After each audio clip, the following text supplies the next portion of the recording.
But look at 1 Thessalonians chapter 4. We already looked at chapter 3.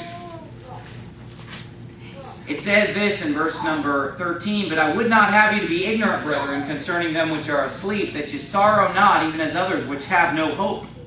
For if we believe that Jesus died and rose again, even so them also which sleep in Jesus will God bring with him." Now let's stop right there. Those which sleep in Jesus, he's bringing them with him. Did it say he's coming to get the ones that are sleeping in Jesus? No, it says he's bringing them with him. That's because they're already in heaven. That's right. Amen. Right? I mean, those who are asleep in Jesus, yes, their body is asleep in the dust of the earth, as it says in Daniel chapter 12.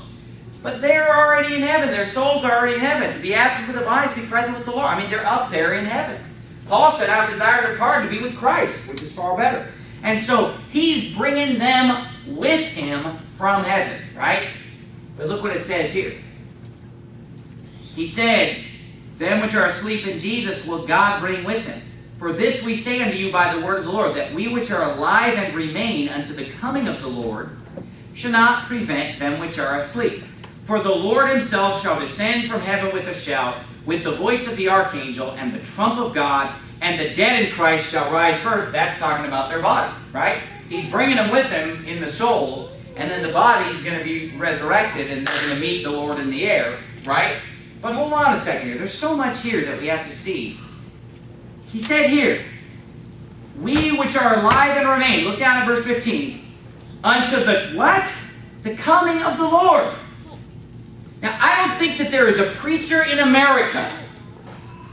I don't think there's any Baptist preacher in America who would say 1 Thessalonians 4 is not talking about the rapture.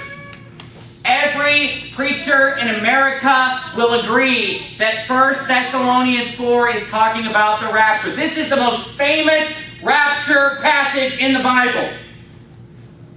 And what does he call it? The what? The coming of the Lord. And this is what they'll say: "You're confusing the rapture with the second coming." Well, this is why I got so confused. Right. Because that's what God called it. I mean, literally, how many times? Don't confuse the second coming with the rapture. Right. Don't confuse it, brother. Well, I'm confused, sir, because it says right here, the coming of the Lord. Amen. And it's time we quit listening to people and man and God. Let's listen to the Bible.